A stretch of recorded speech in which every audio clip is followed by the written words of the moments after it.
Oh man, before we even begin my review of this book, I'd just like to read a passage. It is chapter 3 called Milk. It's a very short passage, so here it goes. Once a boy came running in from play and asked Mother, "What is milk?" "My friends say it is creamy and white, and has the sweetest taste, second only to the nectar of the gods." "Please, Mother, I want milk to drink." The mother, who was too poor to buy milk, mixed some flour in water, added jaggery, and gave it to the boy. The boy drank it and danced in joy, saying, "Now I, too, know what milk tastes like."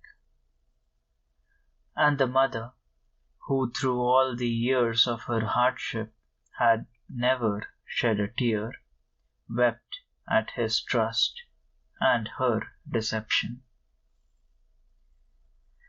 And this is just a part of a chapter fairly early on in the book.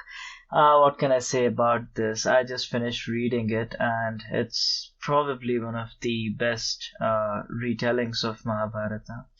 I don't know much about Mahabharata, first of all.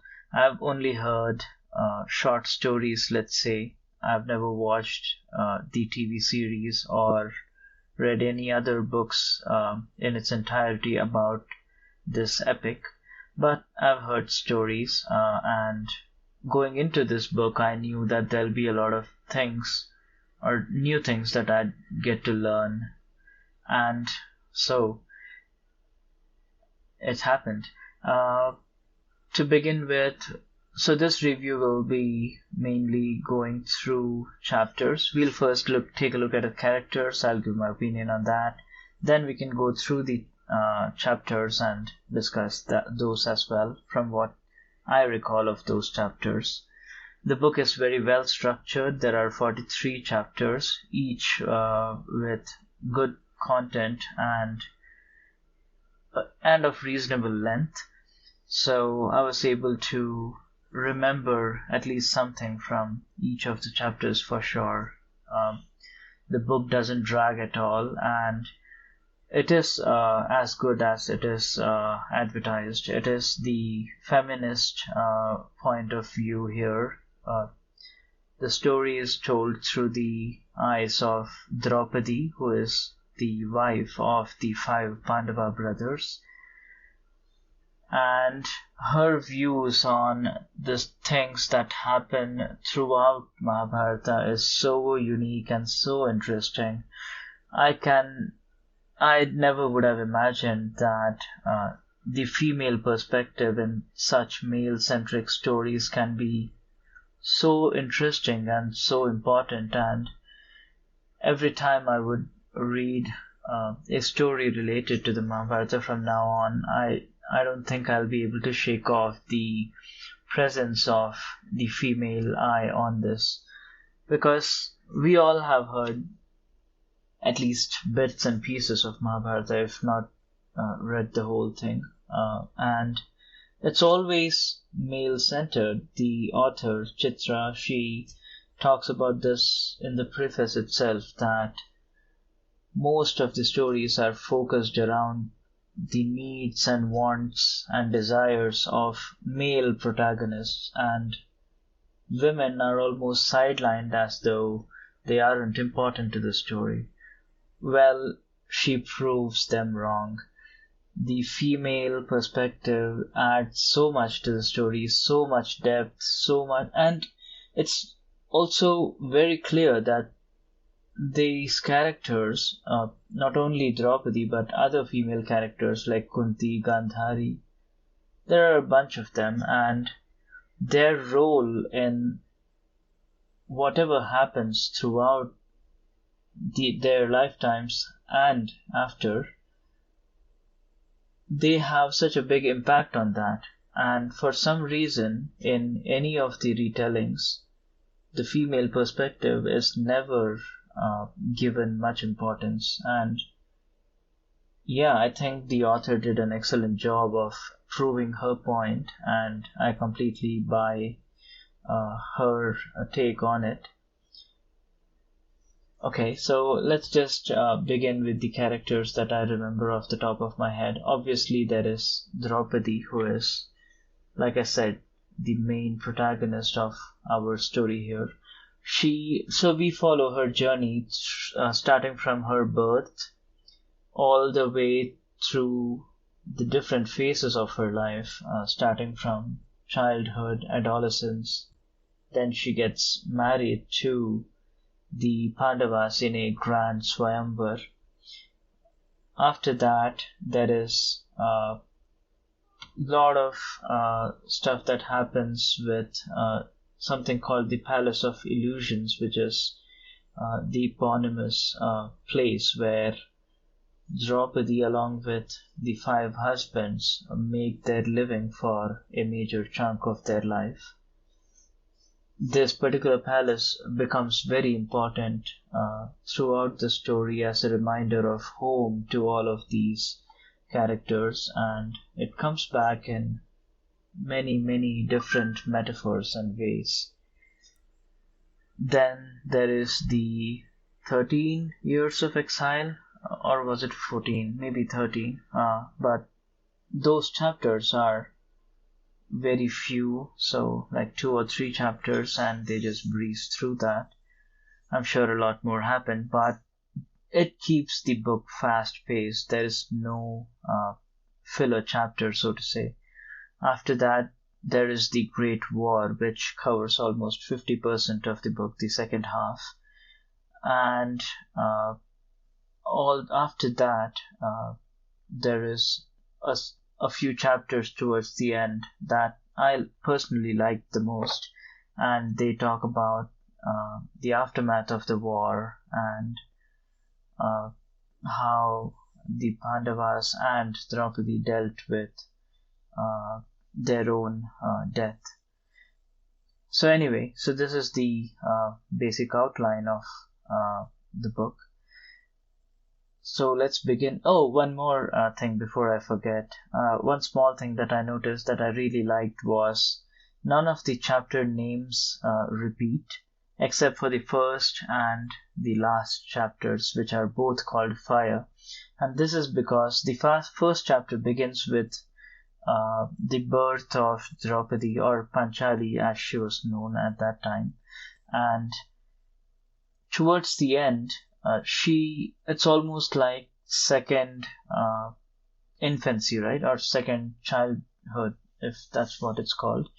And she discusses when she is about to accept her fate or maybe destiny, and she is dying basically on a snowy hill. And she recalls uh, parts of her childbirth being so unique because she was born out of fire. And Krishna is with her at that time, who's also obviously a major character in Mahabharata. And she comes back to this question of, since when was Krishna with her? Since when was God with her? Was it from the moment she was born, or from before or after that? And that question is so important, and it's almost incredibly well written how it's almost full circle. You start with birth, and when you die, you think of that, and you tie all of the loose ends together.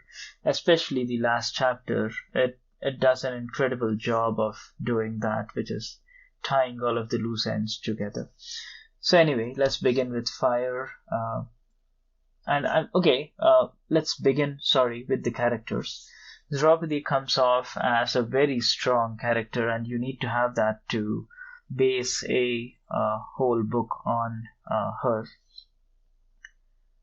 She is from Campilya, and a lot of character traits that she has are so modern. She doesn't accept societal norms. For example, she challenges Dri, who is her brother, in every instance where she thinks she should be given an equal opportunity to do the things that he does. Also, she is jealous. She is questioning of many things in her childhood. She has her own insecurities about finding love. She's anxious about uh, marrying 5 husbands and having 5 children. Everything is 5 in her case, at least.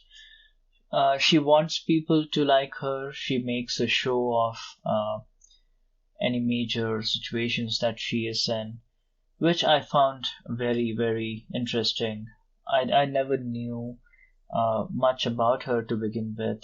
I only knew maybe a story about how she became the wife of 5 brothers. And again, it's very, very interesting. The whole. So, we all would have heard this story. Let's take an example. So, the 5 Pandava brothers bring Panchali home, which is Hastinapur, by winning her in the Swayamvar that she held. Sorry, her father held at Kampilya. And after that, they bring her home, and Kunti, uh, the mother of the Pandavas, is cooking in the kitchen. And we all have heard the story of how the brothers say that we have bought something with us, and the mother replies saying, "Whatever it is, share it between 5 of you." And so it becomes that this girl, Panchali, becomes the wife of 5 brothers. And on the surface level, it obviously looks ludicrous. Obviously, there are so many things. It's almost comical how this can happen. Obviously, there would be more discussions about how you can marry, how 5 people can marry the same person, and all of that is there, but it isn't told to us in any of the myths or the stories that we heard. All the stories we heard coming from, let's say, retellings or short stories is that mother says, share whatever you got between all of you, so amongst the 5 people, and that's how she becomes the wife. But obviously, it's made clear in the text of this book that that's not how it happened. That is part of it. The mother says that, but then there are more discussions about how what they bought was actually her daughter-in-law, and they discuss on why Kunti wanted the 5 Pandavas to marry her, and it puts things into perspective. Basically, I thought of another example. We have all heard of Krishna's chakra, the weapon that Lord Krishna uses to kill bad people, so to say, and it is almost a divine thing, because obviously the chakra is visualized or imagined as spinning on his index finger, maybe, and it's able to fly across a space without any physical push, or it obviously is a myth and you cannot apply physics to it, but the way it is explained in the story is that they make a realistic version of this. So in how it is presented in the story, the weapon that Krishna uses is actually a circular serrated disc. It's called discus, or I mean, it's a common name for it, but it's a very sharp device that Krishna uses, and it's almost like a handheld weapon that he uses to kill Sisupal in this example at after the Rajasuya Yagna. Anyway, so they put reality into these myths, make them more believable. Some of the mysticism and magic about it is still kept real, which I also loved. because you need some of that divine intervention. For example, I remember towards the uh, end of the war, there is way too many astras being thrown around, with each of them having uh, I mean, unbelievably greater consequences, more than what a particular arrow would do. But obviously, it's all seen as a metaphor, but some of them are not. It's said that there is some astra that killed an entire battalion of the Pandava army or the Kaurava army. It obviously would have made it difficult, but it's highly unlikely that one arrow could cause that much damage. That's also one of the things that's portrayed differently. Like Arjun uses an arrow that turns into like 100 different arrows. That's obviously not realistic, but the way it's presented here, they keep some of that mysticism and magic alive. There are too many descriptions like this. For example, the concept of souls and how souls emerge out of the body after death, and they are actual physical beings. Obviously, the story is told by Panchali, and it is obviously mentioned multiple times that maybe she is imagining things, but just the fact that it is kept at that level shows that something like this might have happened, which might explain why it is depicted a certain way.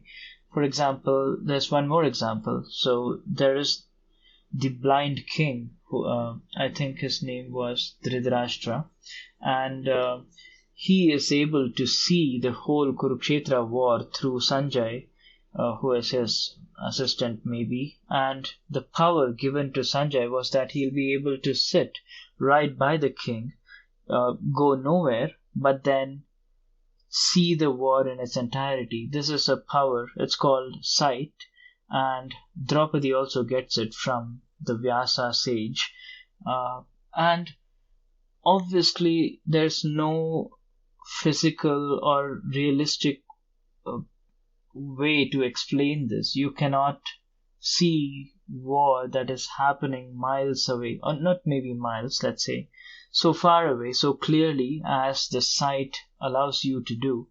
How do you explain this? You don't. The sage comes and says that I have a power, a divine power that I'm going to give to you, and there is almost like a third eye opening. And when Draupadi gets that power, she is able to see the entire war as though it's happening in front of her. So some of that, it's also important to keep that magic there, because it is a mystical and a mythical story.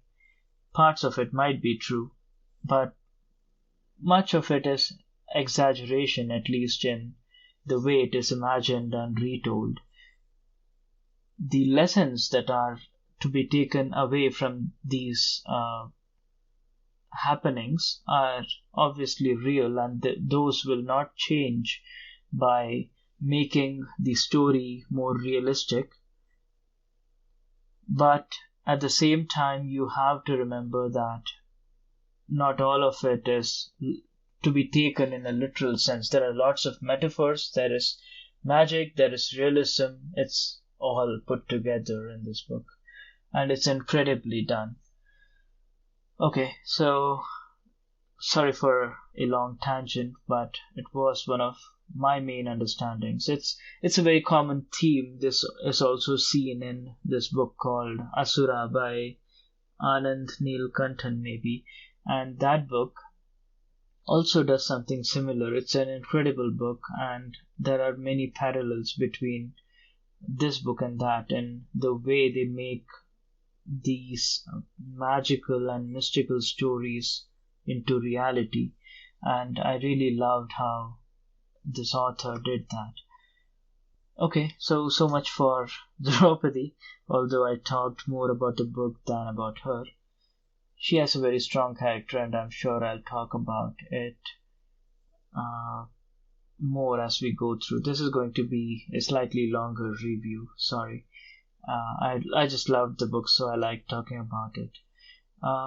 Okay, so next character would be Krishna. He is a recurring character. He is the incarnation of Lord Vishnu, and the way he is presented is almost divine. He almost always has some poignant answers to questions that Draupadi or others have of him. He is famous for giving the Bhagavad Gita to Arjun, which is called the song in the book, and he is presented as this chivalrous, almost mystical figure who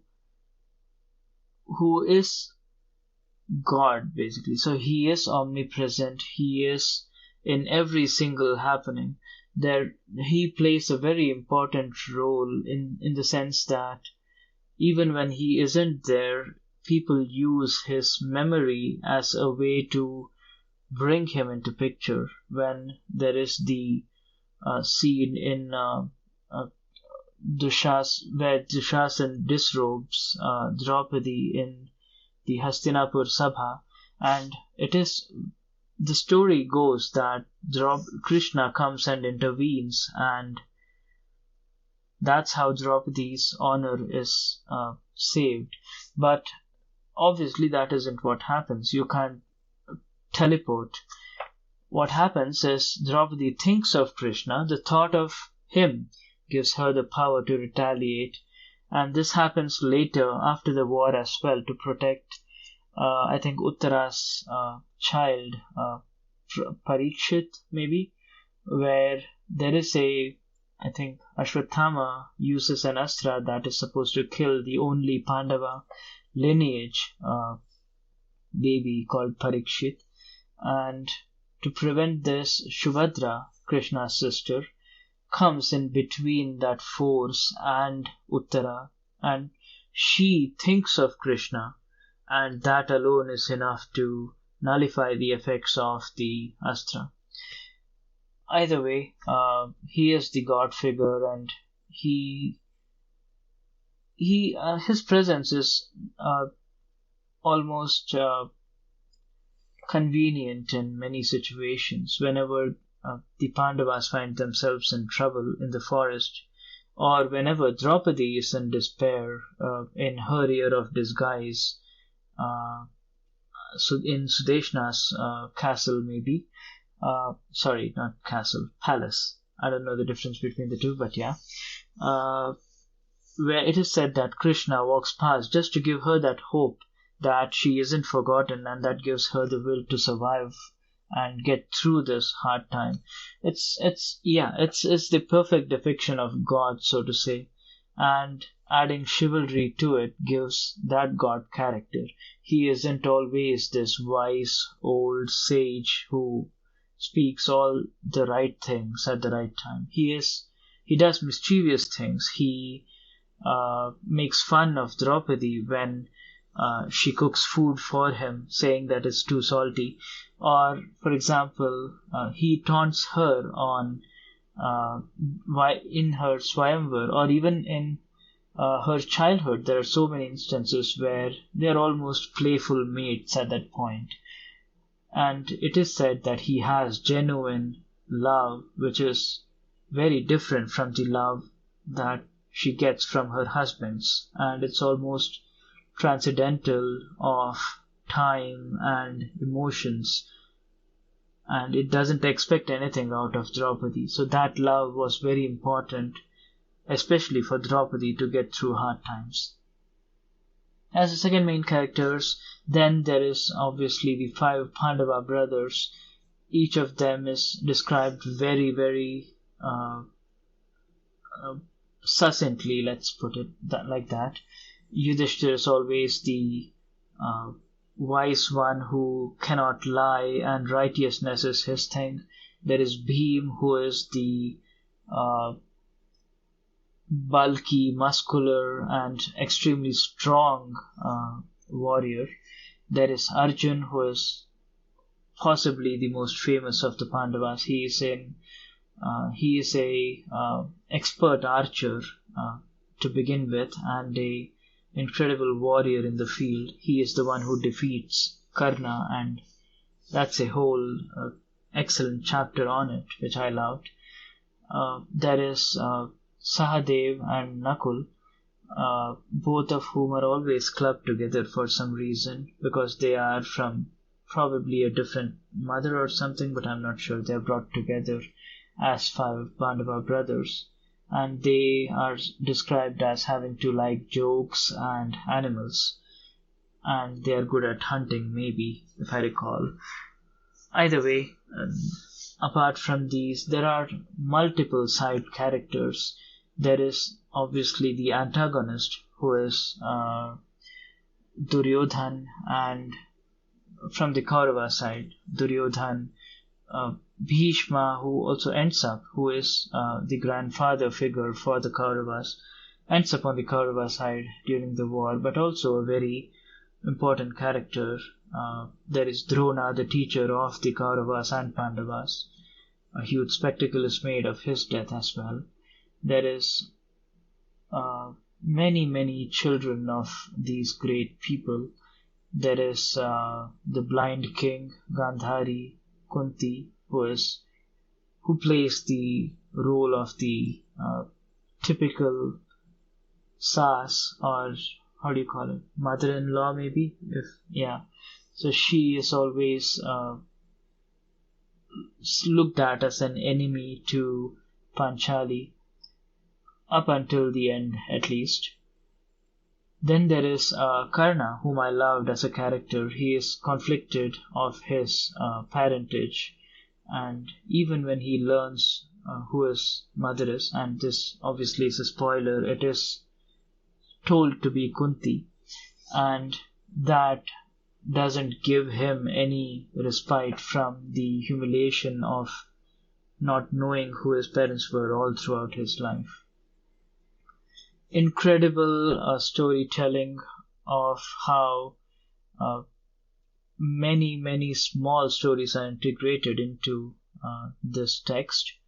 One quick thing about Karna, though, there is a plot line which is again recurring throughout the text, that Draupadi is primarily in love with Karna from the moment she sees Karna in a portrait by an artist. She falls in love with him, she is intrigued by him, and up until the moment she dies, and even after death, she thinks of Karna constantly as a companion whom she would like to get to know more, and probably if the Pandavas weren't the right fit. It is again made very clear that she loved Karna in a way she didn't love her husbands, and it is said multiple times that she was quote unquote unfaithful, in that she desired the attention and company of another man. It's a plot point that maybe might not be true, because there is no such mention of it in the Mahabharata, from what I can tell at least, but it is a literary liberty that the author takes, maybe to make the plots more interesting, and it certainly fits. If there was, okay, I'd put it like this: if there was a version of Mahabharata that might have been different from what is written in the scriptures, and it was this one, then I would most definitely prefer this one and enjoy this one more. It just brings in so much more character and depth to this story if Draupadi actually would have loved Karna in the way it is depicted here. So yeah, that's that. I think these are the main characters. I'll quickly go through the chapters and we can call the review off at that point. Fire is about her birth. Chapter 2 is called Blue, which is, I think, introduction of Krishna. Chapter 3 is Milk, which is the chapter from which a passage I just read at the beginning. Well, it's been 30 minutes, but yeah, I read a passage from this chapter early on.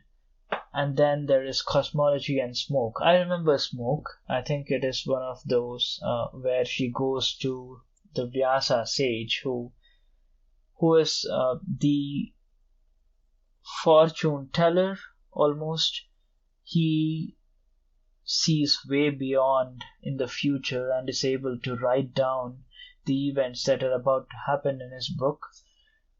There's obviously this explanation given that even though he knows what's going to happen, he cannot divulge that information to the characters that are in that game at that point because he wouldn't want to reveal the greatest plot twists or climax to the character before the play gets to that point. It's a neat analogy, and I loved how that was given. Then we have chapters Incarnation, Fish, and Sorceress. I think of these I remember Sorceress. It's a very interesting story about how a witch almost is brought to the palace in Campilia, and she almost forces her way into Draupadi's life and teaches her skills that she believes would be very important for her when she would grow up. And it certainly turns out to be the case, because when she grows up and gets to the hard times in her life, the lessons that the sorceress teaches her turn out to be incredible. Portraits is the chapter where Karna is introduced. Then there is Birds and Scorpion and Song. There is Car as well. I remember this one because it is the story of her Swayamvar and how Arjun, disguised as a Brahmin, wins her Swayamvar and takes her home on foot. But meanwhile, along the way, she does something that allows her to touch Arjun's body, and she notices the scars there. Maybe it's that one. Brinjal is again a very sweet small chapter which talks about how Kunti and her, in their beginning phases of their relationship, didn't see eye to eye, and it was about preparation of a dish where she didn't have any of the ingredients. She was just given a brinjal to cook. She had a little bit of oil and salt, and the way the chapter concludes is so I love it. She imagines there being turmeric and other spices, and that makes the brinjal taste incredible. And this way she establishes her power over Kunti. And not power, but let's say she shows that she isn't to be taken lightly, and she will do what it takes to get her way. There is Lack, which is a small story about, I think, Duryodhan setting fire to the Pandava camps in their vacation home. It's fine. There is Boon. Grandfather is a good chapter where I think Bhishma is talking to Draupadi on the banks of the river Ganga, and he almost talks about Ganga as a mother, and it's again made very clear that when he talks about his mother and her being there, obviously Bhishma is extremely old and it's impossible for her mother to have survived so long, but Bhishma continuously repeats that he sees her mother his mother every day not every day, but whenever he likes, at the banks of the Ganga. And it's again a metaphor which is again made very clear that the clarity he gets by talking to quote unquote mother might be from his visions, or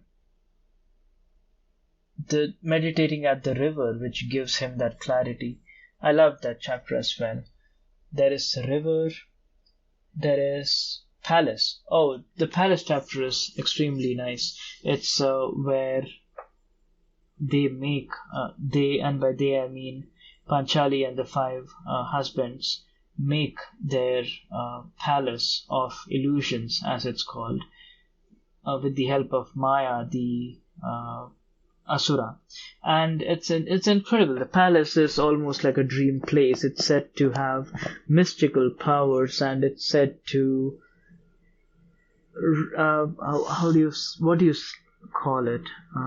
Reflect the thoughts and feelings of its residents, and it's not supposed to obey guests or other people. So when they lose that castle and Duryodhan and Dushasan maybe come to take that castle, the castle almost self-destructs, or people set fire to it, which is the real life version of the mythical story.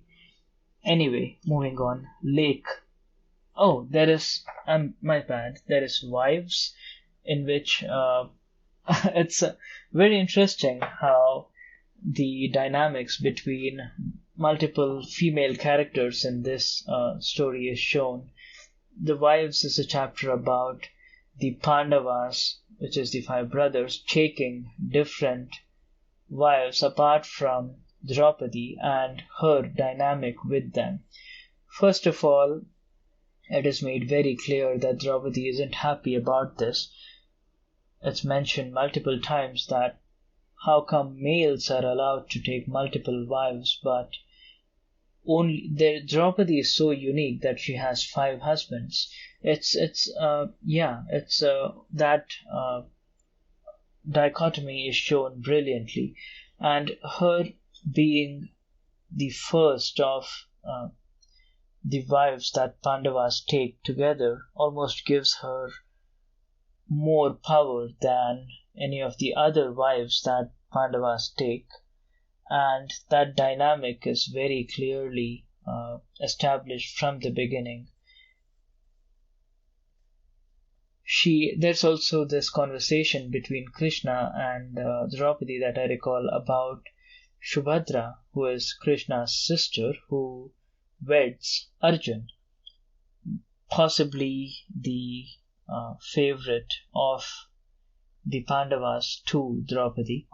And it's almost jealousy to a point where Arjun prefers Subhadra as a wife, and he shows her more affection than he does to Draupadi, and this irks her, and she goes to Krishna for comfort, and Krishna explains this.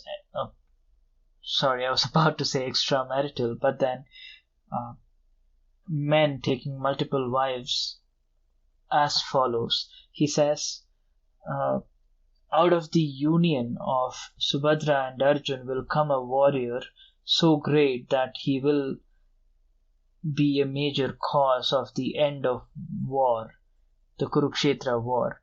And that is almost given as a reason for Arjun to have taken different wives. I don't know how good that reasoning is, but it was plausible, and if it gives Panchali the peace of mind, then why not? Anyway,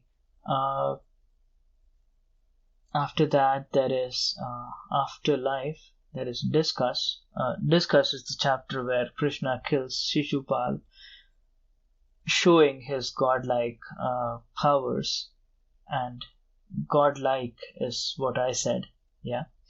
Okay.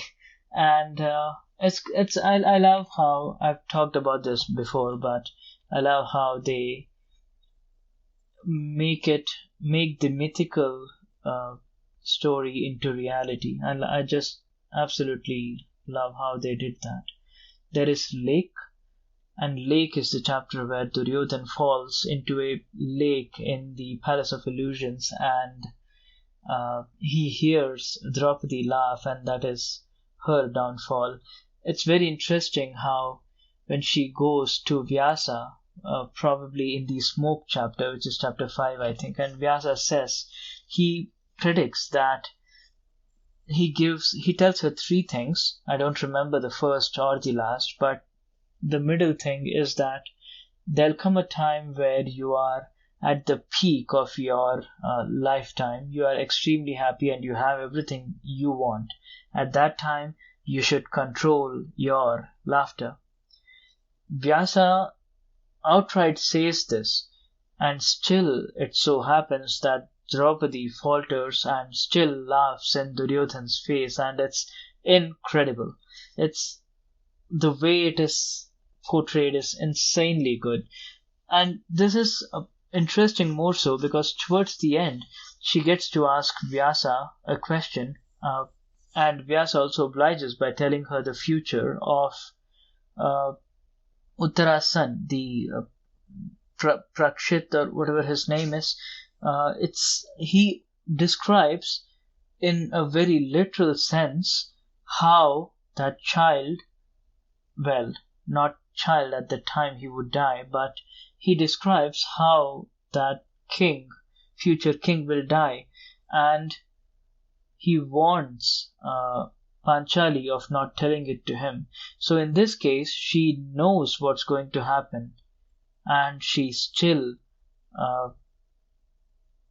it wasn't helpful. She knew she shouldn't have laughed. Vyasa told her that, but still she did. It's also calls into question what would happen if she had told Parikshit his fate. Maybe fate and destiny are inevitable, and even if you know them beforehand, there's no use trying to avoid it. It's so well put.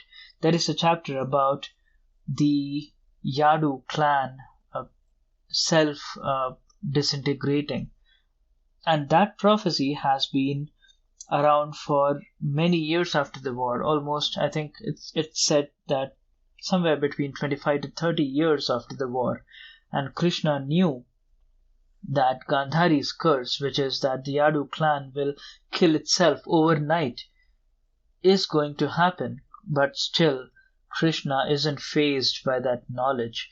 He says what happens is going to happen. You cannot change that, and you have to let destiny play out its role, and you have to be the instrument and let God be the doer. It's an incredible concept that I really enjoyed.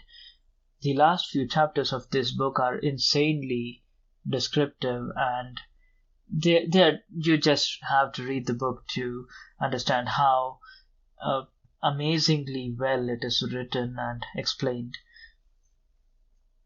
Either way, moving on, let's see the next chapters. There is games where Yudhishthir, it's so incredible. The Yudhishthir as a character is shown as the righteous one, but each of these characters have a fault.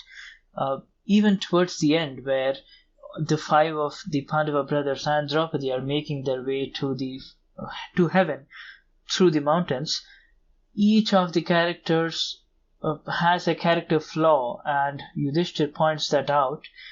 But Yudhishthir's own character flaw isn't mentioned by Yudhishthir himself, but the major character flaw in Yudhishthir is that he gives in to temptations. It's never ever taken into account.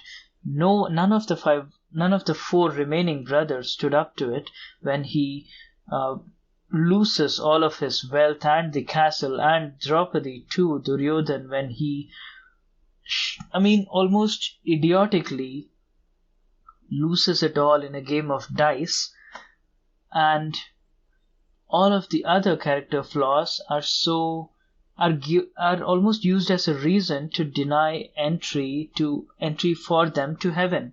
It's interesting. I never would have thought of it like that. Yudhishthir also has character flaws, and it was incredible to see in this chapter how a person who is portrayed as righteous and truthful all the time is able to be brought down to such a level as losing everything, their kingdom and their wife and all their wealth, over a game of dice. Incredible. Okay, let's go to chapter 25. Sari is again it's one of the stories that everyone has heard from the Mahabharata. This is where Draupadi is humiliated in Duryodhan's court by Dushasan. There is way too much that I have to say about this chapter, but I'll try to keep it concise. It is. I also love this one thing where it is mentioned towards the beginning of the chapter that Draupadi is on her periods before this incident happens, and how she wasn't in the best of her moods because of that. I just love that. There's no other place where I saw mention of the menstrual cycle or periods except for this book. So kudos to the author to keep that in mind. I later searched, and this apparently is true that she was on her periods. Either way, this is the story of how Krishna comes into Draupadi's thoughts and saves her from humiliation. This is where Draupadi gives her infamous curse to all the Kauravas that all the Kauravas will die and she will not comb her hair, so to say, until that happens. And it is the one thing that starts the whole chain of events of their exile, followed by the Great War, with millions of people dying. Then there is rice, which talks about the utensil or the vessel from which food cannot disappear. Like, it produces infinite food. This is also one of those things that is kept magical. They didn't try to make it realistic. This is magic. They actually have a vessel that automatically fills with food when they want, as long as there is only one grain of rice left. And it's incredible. I love this chapter as well. There's Tales, Lotus. Lotus is the chapter where Hanuman comes into play. Very short and sweet. Visitations is about the sages coming in the forest. Disguise is one of their final years of exile. I love this chapter as well. This is where the extremely annoying and misogynistic Kichak dies, and I was so happy, and it gave me so much satisfaction to know that the way he died was Beam crushed him, and I was so happy when that happened. There is Preparation and Field and Sight, three of the most interesting chapters of the book, I would say. Preparation is preparation for war. Field is the description of where the war was going to take place, Kurukshetra. And there is Sight, which is this story that I mentioned earlier about Draupadi getting a vision of all the things that are happening in the war. Again, I don't know how factually accurate this is, but it's something that is maybe used by the author to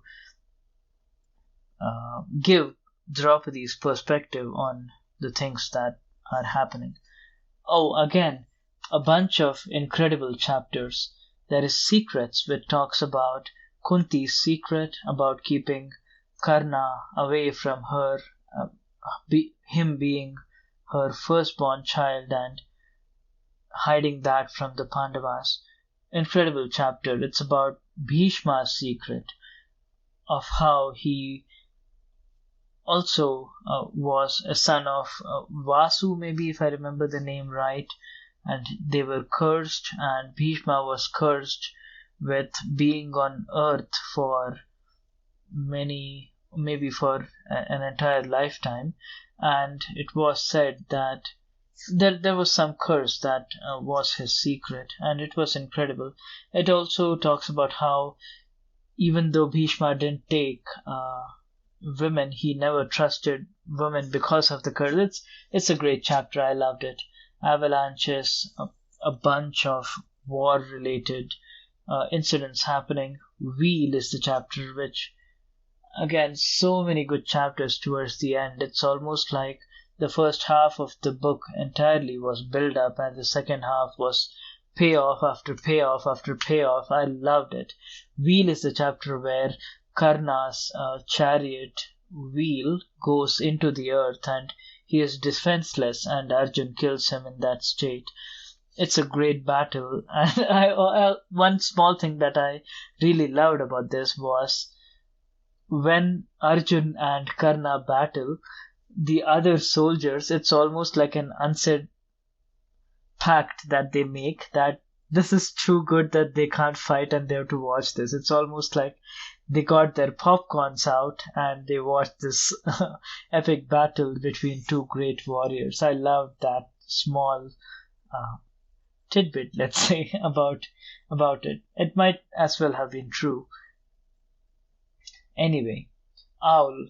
Oh man, what an incredible chapter. This chapter is about how, what's his name? Drona's son. I forgot, something with an A. Ashwatthama, maybe. He kills all of Draupadi's children. And such an unexpected twist. It's one of those things that I did not know at all. And it came as such a shock to me when I read this chapter that this is what was the actual story, and it all checks out. And oh my god, such a shocker of a chapter. I loved it. There is Pyre and Ash, which is little bit about the aftermath, burning the bodies of the dead warriors and rebuilding a kingdom after the war. Incredible. It is said that Yudhishthir goes into depression because he wasn't able to come to terms with the deaths he had caused, although Duryodhan was equally responsible for it. But he is dead, so it's also said that it's hard to blame the dead for it. Yeah, it's I love how this particular chapter is also explained to us. There is Snake, which is about Parikshit and Vyasa describing his death, I think. Incredible chapter. Again, like I said, the second half of this book is incredible, and I can talk for hours about how I felt while I was reading it. Incredible, just insanely incredible. Then there is a chapter called Reed. Oh man, this chapter is about the death of the Yadu clan, and Arjun is sent to Dwarka and to understand what happens and bring back maybe survivors and women who are left without husbands, for example. And the way Arjun narrates what happened in Dwarka, it genuinely brought tears to my eyes. It is incredibly explained, and the way Krishna also deals with it. For example, how Balaram goes to the ocean side and meditates, and you can see his soul leaving his body. I loved all of that imaginings, as it is said in the book. Okay, then there is Snow, then there is Fire.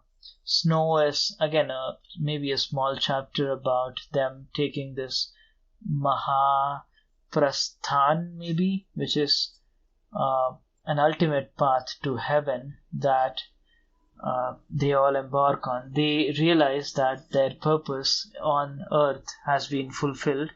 They have destroyed, maybe not destroyed, but they have finished what they were supposed to do. Their characters have run the play out, and yeah, now this is almost like accepting death, and it is a path you take when there is no going back. And it's also incredible how Draupadi also never maybe considers staying back and not doing this, not taking that path to death/heaven. And it's explained again brilliantly. Her reasoning is impeccable. What can I say more than that? I love that. And then the last chapter, Fire. And this is where she has that epiphany with Krishna, all of those figures looking at her from the sky, and a final reunion with Karna in in her imaginations. Let's call it that. Wow, what an epic end to an epic book. Uh, this particular one is going to remain in my head for a long time. I'm not sure what Chitra has written other than this. This may be her most popular book, but I am going to seek out the feminist viewpoints from now on for sure, not only for Mahabharata but for many different stories that I've heard. I know there is this book that came out recently in 2022 called Kaikeyi, maybe. Again, I don't know how good the book is, but my point is that the female perspective adds so much to the story. I'm almost sad I didn't read this one earlier than I did now. It puts so many things into perspective, and yeah, it's just an incredible book altogether, and I just love how the prose is extremely rich. The stories are well woven together. I don't think there's a single chapter that wasn't necessary. It all came together in an incredible song and dance, let's say. And wow, that should conclude my review of the book. Obviously, as you can tell, I am thoroughly impressed by it, and I can't wait to read more such books. If you guys know any books that are similar to this, please do let me know. I'm sure I love those as well. And yeah, that's it. Thank you for listening.